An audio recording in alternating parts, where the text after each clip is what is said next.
Bueno, 9 de la mañana, 2 minutos, y hoy y a partir de este momento les voy a pedir especial atención porque vamos a asistir a algo que por lo menos para quien les habla es absolutamente fantástico, que es el trabajo de primerísima mano del semiólogo Fernando Andach, a quien ya le estamos dando los buenos días y le damos la bienvenida a esta mañana en Arriba Gente. ¿Qué tal, Humberto? Buen día, gracias por la invitación. Buen día. Estaba mirando y Fernando está haciendo hasta, les diría, algunos retoques o algunas anotaciones de último momento, porque claro, tenemos todos muy fresco el debate y lo primero que se me ocurre preguntarle a Fernando es su trabajo, en este caso, ¿cómo lo realiza? ¿Lo realiza en el mismo momento en el que lo está viendo y la impresión que le está causando lo que está viendo, o luego hace un repaso? ¿Hay una primera impresión que es a la que le das más importancia o hay un repaso después para verificar determinados detalles? Bueno, te agradezco la pregunta porque va al corazón del método, ¿eh? Yo me presento como docente investigador y entonces creo que para ser docente uno tiene que buscar cosas, si no se limitaría a repetir. Y ante una experiencia que es colectiva por excelencia, como esta transmisión en que los medios se pusieron de acuerdo, uno vive esa suerte de tensión o paradoja que no puede no ser uruguayo, no puede no ser animal político como cualquier hijo de vecino, pero creo que es la experiencia, el estudio, la mirada que trato de ejercer en ese momento preciso, ¿verdad?, en que estoy exponiéndome como todos los demás uruguayos que asistimos al debate anoche, de ir identificando qué significa análisis. Es un lindo término griego que quiere decir separar, que quiere decir romper para entender mejor, como cuando uno analiza algo del cuerpo, ¿verdad? No se puede sino llegar a la raíz de un problema.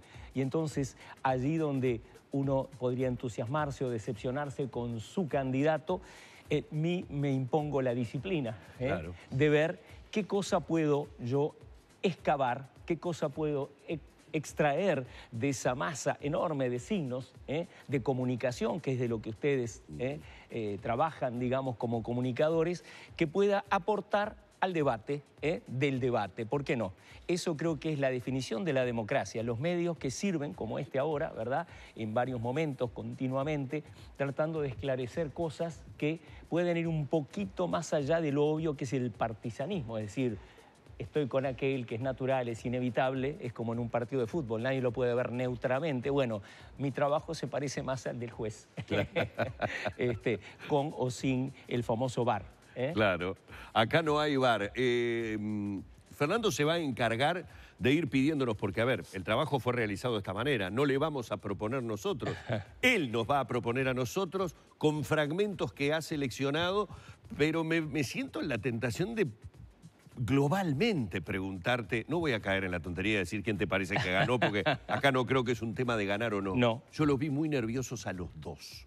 Sí. A su manera nerviosos, sí, sintiendo el peso de una responsabilidad. Claro, no solo, Humberto, el peso obvio, ¿verdad?, de ser los adalides de sus fuerzas políticas respectivas, de lo que las encuestas dicen, dejando de lado todo el debate sobre el debate de la tercer fuerza en contienda de Talvi, ¿verdad? Pero yo diría que hay una lucha literalmente cuerpo a cuerpo con la norma. La norma es el género. Este es un programa, ¿verdad?, periodístico, como un magazine que tiene distintas partes. El debate tiene una formalidad extrema. Fíjate que hablaba, en un momento se corrige una de las presentadoras y dice, tantos minutos, perdón, 260 segundos, ¿no? Es como si fuera lanzamiento de un cohete, ¿no? Es decir, cuando se empieza la cuenta regresiva. Entonces hay una tensión enorme, yo para responderte, entre lo que es, en inglés se llama fresh talk, es decir, lo que estamos haciendo ahora, aquí con Humberto, es decir, ir diciendo cosas que se nos ocurren y que se acerca bastante a la cotidianeidad y a lo que uno más le entra. El embaramiento, el protocolo, la ceremonia conspira precisamente contra la cercanía. ¿Y qué quiere un candidato en ese momento? justo eso, miren qué paradoja. Lo que más quiere es llegar, tener llegada. ¿Qué es tener llegada? Es acercarse al cuerpo electoral con su cuerpo, no solo de político, de representante, sino de ser humano, de un tipo que digas, yo a este le confiaría la vida de mis hijos. De eso se trata definitivamente una elección, de las generaciones que vienen, ¿verdad? Entonces, yo creo que eso es mi primer comentario global. Un formato muy rígido, muy duro, muy embarado, el debate, tal como ha sido diseñado, sorteado, etcétera. Y por otro lado, ese deseo evidente de traspasar esa barrera necesaria que los continenta. Escuché comentarios, tweets, etcétera, cómo cumplieron con las normas.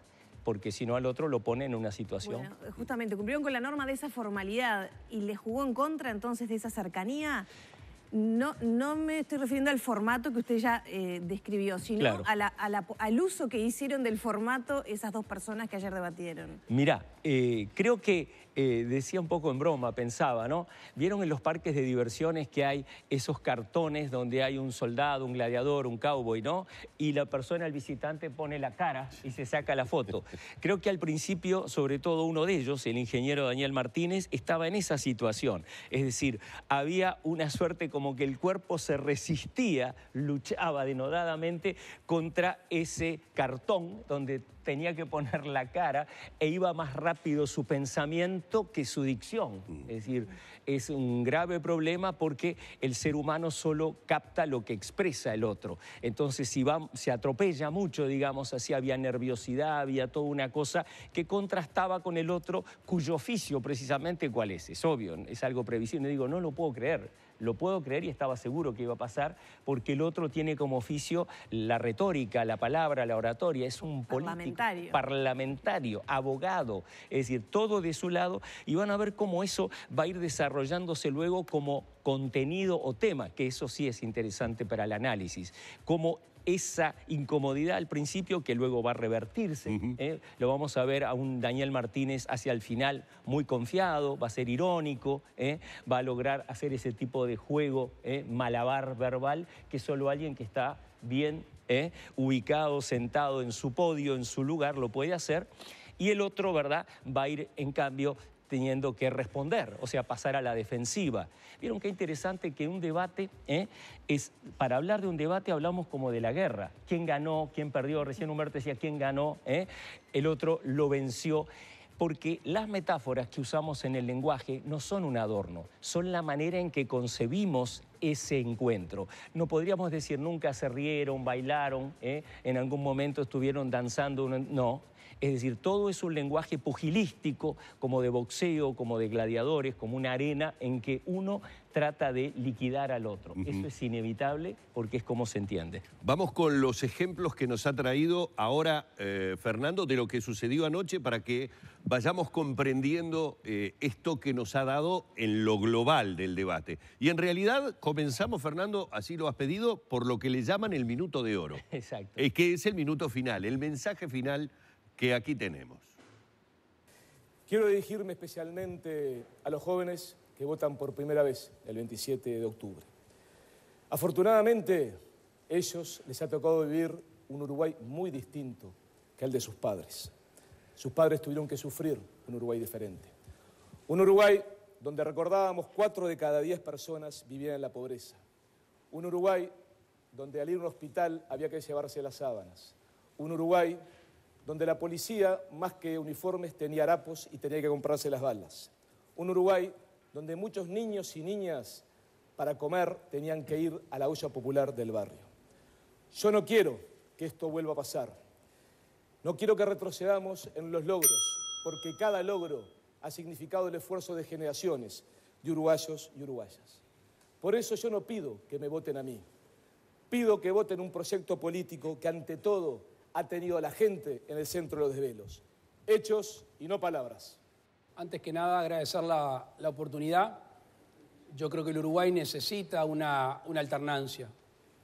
Formo parte de un grupo de hombres y mujeres, de equipos técnicos, que se ha preparado en estos años. Formo parte de un partido político con un programa de gobierno de futuro. Formo parte de un grupo de hombres y mujeres que se quiere hacer cargo, que asume el desafío del momento, que sabe que la cosa es compleja, pero que el país positivo está a la vuelta de la esquina con el esfuerzo de los uruguayos y con el esfuerzo del gobierno. Yo les quiero pedir algo muy importante.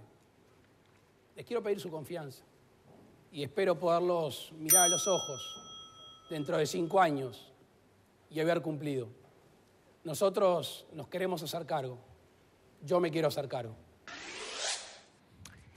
Acá hay algo, pero muy interesante. ¿A quién le habla un candidato en el debate? Vieron que eso a lo largo de todo el debate genera una ambivalencia muy marcada, mientras que la calle Pou desde el inicio lo va a mirar al otro y la disposición espacial, digamos, material del debate hace que eso sea incómodo de alguna manera porque no están enfrentados. El debate, les decía recién, es una guerra, ¿sí? Es una guerra semiótica, no una guerra felizmente sanguinaria, pero lleva a una forma de diálogo muy particular, donde uno tiene que estar todo el tiempo súper pendiente del otro, mirarlo a la cara y decirle, eso no es así, es de otra manera. Acá, en cambio, el minuto de oro, como lo llamaba bien Humberto, es sí una alocución al otro colectivo, es decir, es lo que va a recordarse más. Por eso quería empezar, paradójicamente, por el fin. En una película no está bien, pero acá sí, porque es el momento, ¿verdad?, el broche de oro con que los signos con que se van a, digamos, de una forma, identificar y resumir. Y entonces, ¿por qué es tan interesante esa locución a ese otro explícito donde ya el contrincante no importa tanto? Le estoy hablando a mi electorado, al famoso mítico indeciso, porque es obvio que el que iba a votar al Frente Amplio no va a dar ese salto mortal por más que no esté conforme con la performance de su candidato y viceversa. Pero acá yo diría que ambos tienen algo en común, fíjense. Acá hay lo más parecido de ambos, es que de algún modo ingresan, ¿se acuerdan de aquella película La Rosa Púrpura del Cairo, donde un personaje salta de la pantalla al mundo? Acá es al revés. Los dos candidatos entran a la pantalla publicitaria, porque ambos van a ingresar a sus publicidades. ¿Qué va a hacer el Frente Amplio? Hubo un aviso del Frente en las internas donde una jovencita, una adolescente decía: estoy acostumbrada a todas estas ventajas, a todo lo que trajo esta administración ya larga, de 3 gobiernos, que para mí es natural. E iba mostrando, ¿verdad? Iba paseando por una ciudad idílica. Acuérdense que la ciudad en griego es la polis, o sea, la política viene de ahí, de administrar, gestionar este tipo de colectivo. Y Martínez, en un gesto interesante, revelador, se va a tocar el corazón en un momento y dice: no quiero el voto para mí. Y dice: ¿cómo? Entonces, ¿a qué vino? Lo quiero para este proyecto. O sea que va a defender en un momento muy importante todo lo hecho desde el 2005 para acá, para continuar, no, digamos, en base a sus virtudes, que ha intentado destacar como ingeniero, vamos a hablar de eso, pero acá como parte de una coalición. O sea que, si lo tengo que resumir, digo, es un discurso colectivo, corporativo. Dice: voten este proyecto. Yo como parte de él, coyuntural, porque gané las internas en juego limpio, ¿verdad? Y entonces yo diría, jugando con el dicho, más vale, en este caso, bueno conocido que nacionalismo inexperiente por conocer. Sería ese el mensaje que quiere dar. Y en ese primer bloque, que incluyó economía y que tuvo muchos conceptos de todos, en un momento Daniel Martínez incluye la palabra soberbia, eso directamente sobre el candidato opositor, contrincante, y la palabra motosierra, que viene de una elección anterior donde estuvo en debate justamente el tema de los recortes del gasto. Y Luis Lacalle Pou incluye el tema de el Frente Amplio no es creíble. Lo vemos y lo comentás. Ha habido un salto en calidad en que todos hemos sido protagonistas. Estamos convencidos también que la soberbia no es buena consejera, y que ha habido errores y que quedan cosas por hacer de mucha importancia. La seguridad es un tema que nos preocupa, nos ocupa y tenemos propuestas. La situación de la enseñanza, en donde debemos avanzar hacia ese cambio estructural y además debemos lograr que nuestras muchachas y muchachos terminen, sobre todo a nivel de enseñanza media, el 100% de los que empiezan. El déficit fiscal, que también nos preocupa y tenemos propuestas para su abatimiento, que debemos diversificar la matriz productiva generando sectores de mucho más valor agregado y actividad económica con más tecnología. Pero para eso se necesita certeza, confianza y experiencia, que es lo que nosotros pensamos que podemos ofrecerle a la ciudadanía. Por un lado, tenemos esta situación y por otro lado un mundo cambiante que nos desafía. Una posibilidad es el ajuste, la motosierra tal vez, y por otro lado aceptar el desafío como una oportunidad para insertarnos en el mundo de una forma diferente. En buena medida ya empezamos este proceso. Bien, antes de comentar esta intervención, quisiera decir que el Minuto de Oro de la calle Pou fue también revelador desde varios puntos de vista. No sé si percibieron, hay una suerte de evolución en lo que era el plural majestático. En nosotros estaba reviendo el debate del 94, al que se ha hecho alusión todo el tiempo, entre Tabaré Vázquez, en aquel momento, ¿verdad?, desafiante, y Julio María Sanguinetti, que termina siendo victorioso, electo, ¿verdad?, en el año 94, y el nosotros era una fatalidad, nosotros, y uno decía, ¿por qué no hablan en yo? Acá la calle Pou va a empezar hablando de un grupo que él es parte de un colectivo que se ha preparado. Ven que de vuelta, como yo decía en chiste, él ingresa a esa publicidad que están viendo ahora los canales, donde dice, ¿verdad?, les pedimos los próximos 5 años, les pedimos, ¿verdad?, etcétera. Va a hablar de un Uruguay positivo, vuelve a la campaña del 14, ¿se acuerdan? Por la positiva, que parecía dejada, pero hay una mención a la alternancia, que es otra forma de hablar de la evolución. Está hablando de evolución en esta campaña, ¿no es cierto? Lo habló la interna, lo va a seguir hablando, pero lo más interesante de todo es que termina con esa frase, ¿verdad? Yo, en primera persona, muy ruidosa para el uruguayo, quiero hacerme cargo. ¿Qué significa eso, verdad? Hay un cambio generacional. Yo creo que toca un punto álgido con habilidad, en ese caso del Frente Amplio, de cuáles son las grandes figuras nuevas, ¿no? Es decir, si hablamos de Astori, Mujica, Tabaré, son todas figuras, por algo no se cansaba de decir Mujica, ¿se acuerdan? Decía, usted será candidato, dice, ya estoy viejo. Básicamente la biología apoyaba lo que él decía, no era una excusa. Entonces acá les quería decir lo más importante del debate de todo. Marshall McLuhan, uno de los grandes capos de la teoría de la comunicación, decía, en un debate nadie presta atención a lo dicho. Es decir, los programas, hay tweets por todos lados, quejas, ¿verdad? Nada fue tratado con exhaustividad, porque la tele no es para eso. Eso es para leerlo, eso es para, en todo caso, alguien que lo converse, la radio quizás sea un poco mejor. ¿La tele para qué es? Para, citando uno de los misterios religiosos, la encarnación, la materialización, ¿es cierto?, de cierto ideal. ¿Qué lo quiso hacer Martínez? Materializar en ese momento una confiabilidad que fue desafiada todo el debate. Confíen en mí, ingeniero, gestor, intendente, lo mismo que Tabaré Vázquez, dicho sea de paso, en ese debate del 94 tan citado. ¿Qué hace la calle Pou? Dice, mírenme a mí, joven, lleno de ideas, ¿verdad?, con un grupo de mujeres jóvenes, pero finalmente va a colocar todo en una cultura del emprendedor, del individuo. No puede haber una antítesis mayor de los dos proyectos.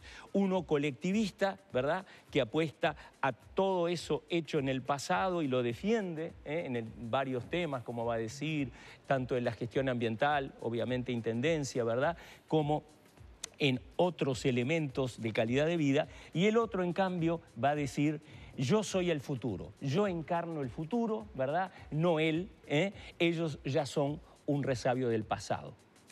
Y si vamos al tema de la soberbia, que tú bien lo subrayabas, creo que ahí con una intuición o una uruguayés muy certera, toca el corazoncito, Martínez, de una de las cosas del llamado imaginario uruguayo, la tan mentada modestia, la humildad. La seguridad que demuestra desde el inicio, desde el cero, la calle Pou, la comodidad, como decíamos, porque es eso es de lo que él trabaja, va a ser justamente atacada, le devuelve como el boomerang, ¿no?, diciendo, esto es soberbia, es fácil hablar, y ahí viene su frase, su caballito de batalla, hechos, no palabras, que desafortunadamente tiene un aspecto negativo para sí mismo, tiene algo como cortarse la ramita. ¿Cuál es la gran queja contra los políticos en el planeta hoy? No en Uruguay, en el paisito. Que el discurso político ha perdido credibilidad. Que los políticos, ¿verdad? Y ahí vienen, ¿no?, movimientos muy fuertes, cambios como extraños. Tenemos un Trump, un Bolsonaro que va a ser mencionado, no Trump, pero sí Bolsonaro en un momento. Y entonces hay en esa reiteración, lo que usted dice es solo verborragia. Le va a arrojar el ingeniero Martínez, va a destacar muchas veces, cada vez más, hasta el clímax, digamos, de este minuto de oro, que él sabe cómo son las cosas y que el otro es inexperiente, justo atacando no solo a la calle Pou allí presente, sino a su campaña, donde viene diciendo, hemos juntado experiencia estos años con un colectivo de gente especializada en diversos ramos, ¿verdad? Entonces creo que ahí los dos encarnan en ese final. Y eso que aparece al principio, que lo mostraba muy bien y tú destacabas, esa vanidad sería lo que socava su, digamos, estrategia durante el debate. Es decir, él es muy seguro, pero no ha hecho nada todavía. Es solo un político. ¿Y es feliz la mención a la motosierra en ese momento que lo veíamos recién? El pasado, Humberto, entra de dos maneras. En un momento me confundió porque dice el doctor Lacalle, y yo creí que hablaba de porque este es doctor también, sí, pero él nunca le dice, ¿no? Al final yo dije, en un lapsus dice el zen y dice el señor Lacalle, ¿no? El doctor Lacalle es el papá. Y dice, tuvo los mismos problemas en seguridad y menciona el secuestro de Berríos, sí, ¿verdad? Una cantidad de cosas para decirle, miren que ellos no lo hicieron mejor. Con el 89, ¿verdad? Que se dan los dos grandes cambios políticos, intendencia del Frente y gobierno nacional del Partido Nacional, él le va a, digamos así, devolver, no tienen un antecedente tan glorioso. Y la motosierra, que bien mencionabas, es quizás como aquella publicidad, ¿se acuerdan cuando se iba a privatizar Antel?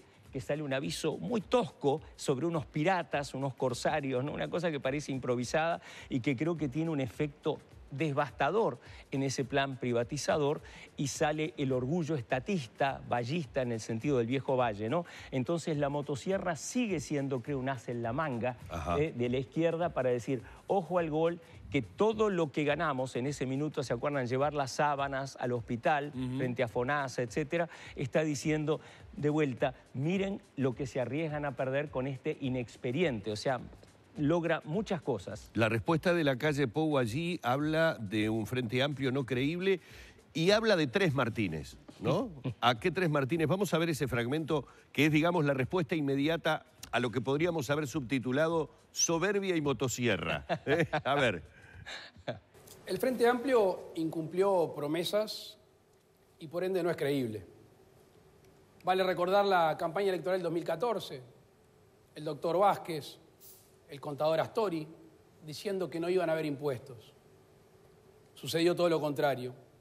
Tampoco es creíble en las proyecciones que hicieron. Yo tengo aquí los números del presupuesto del 2015.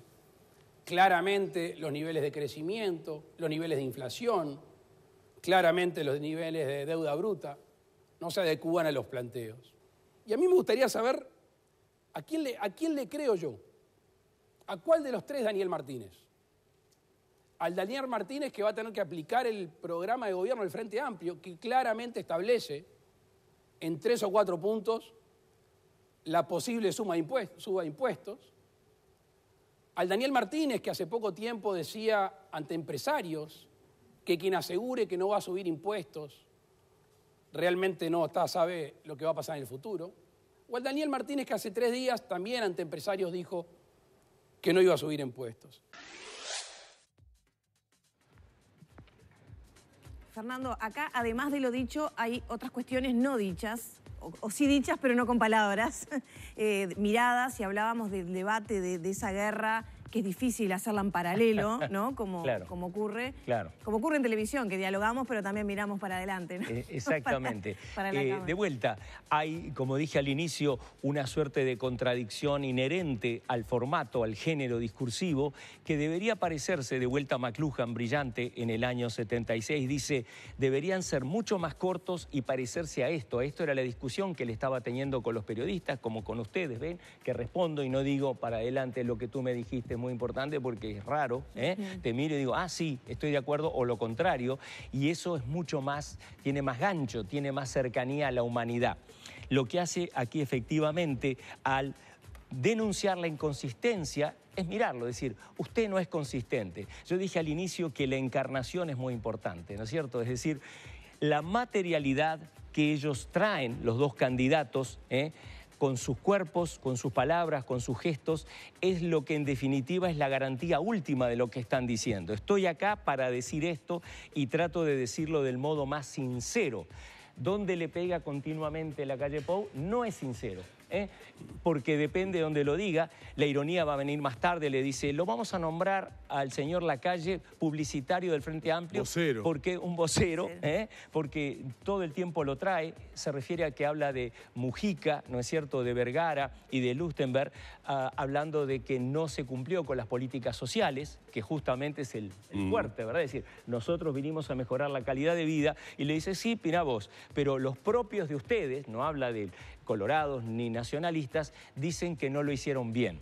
Pero para redondear entonces esto diría, y pasar a una parte final, diría que acá se van calentando los motores en el sentido que en la próxima pieza que vamos a ver se acerca lo más posible a una discusión, que es lo que debería ser un debate. Y una discusión se da entre seres humanos que literalmente confrontan ideas, pero confrontan cuerpos, confrontan miradas, como tú decías, porque si no se vuelve muy artificial. La artificiosidad es lo que conspira todo el tiempo para restarle persuasión. Y esta puesta en escena, que es lo que es un debate, ¿no es cierto? La puesta en escena de dos políticos, de dos proyectos, en fin, de dos apuestas electorales, tiene que ser convincente, y lo más cercano a lo cotidiano, a la realidad de cada uno, es lo decisivo. Por eso lo que vamos a ver ahora... es donde más se exigen, digamos, tema seguridad, donde podíamos ya presuponer, ¿no?,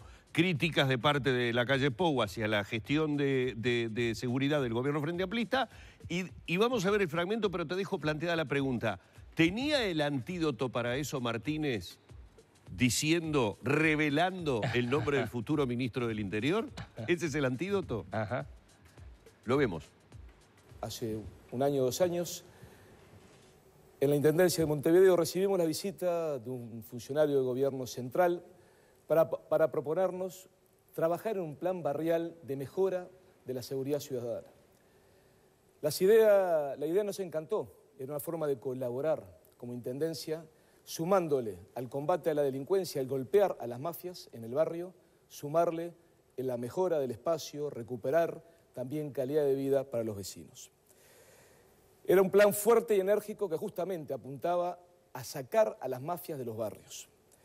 Como ustedes imaginan, ese plan era el operativo Mirador y la persona era Gustavo Leal, hoy asesor nuestro, y ya acá estamos comunicando que va a ser el ministro del Interior del gobierno del Frente Amplio. Por lo tanto, señor Lacalle, míreme a los ojos.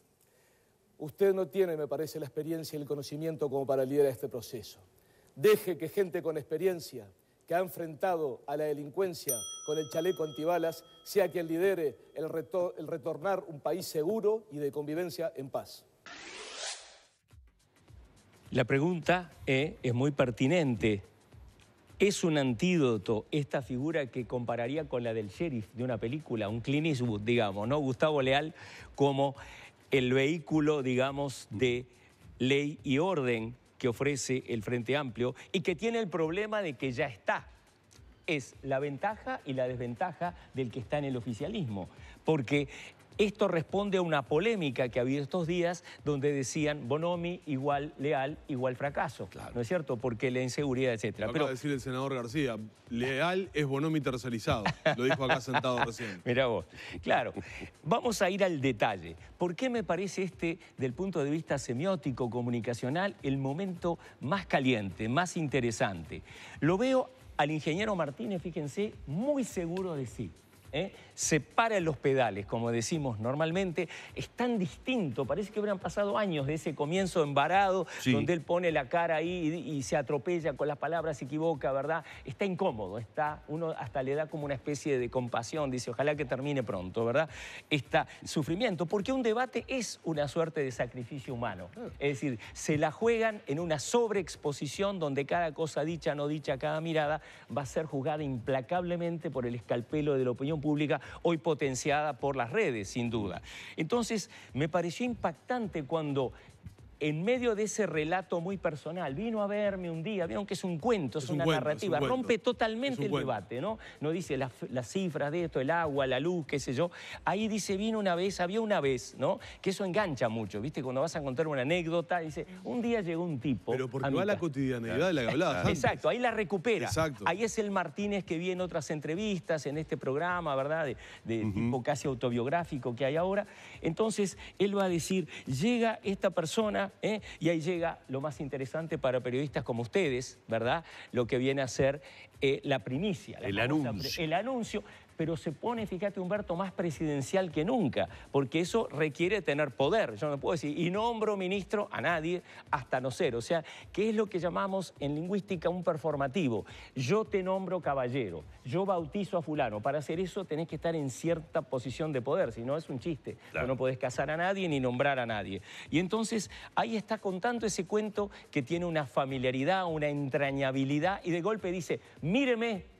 Míreme a los ojos. O sea, no solo lo mira, como tú decías, sino que lo increpa, lo interpela, está totalmente en su seguridad y ahí le lanza, digamos, el proyectil más dañino, que es, usted no tiene la experiencia. Ahí busca desarmar, como en una especie de misil, ¿verdad? Desarmar toda la campaña electoral y toda la imagen. ¿Qué es la imagen? Me gustaría terminar con eso. Se habla tanto de la imagen. La imagen no es algo etéreo, es algo material. Es lo que ellos están poniendo en escena con sudor, sangre y lágrimas en ese momento, ¿verdad? Y ahí se la juega el todo por el todo. No solo con un anuncio polémico, porque bien decías, ¿no? Lo recordabas tú ahora, la oposición, sí, ya están hablando de eso. Político ya dice, sí, pero ya lo conocemos. No es del todo una novedad. Literalmente, novedad sería, vamos a traer uno como Contrana Giuliani, qué sé yo, no, Novik. Claro. No, él dice, vamos a traer a alguien que es nuestro sheriff y vamos a demostrar que ya hemos limpiado, y usa 3 veces la palabra mafia, que siempre es siniestra, ¿verdad? Porque es todo un enemigo enorme, oscuro y poderoso. Pero vuelvo al punto, para cerrar. Yo creo que ambos hacen una encarnación de sus proyectos, de lo que fueron a hacer allí, los beneficia en definitiva a ambos, porque ahí Martínez dice, ya tenemos el know-how.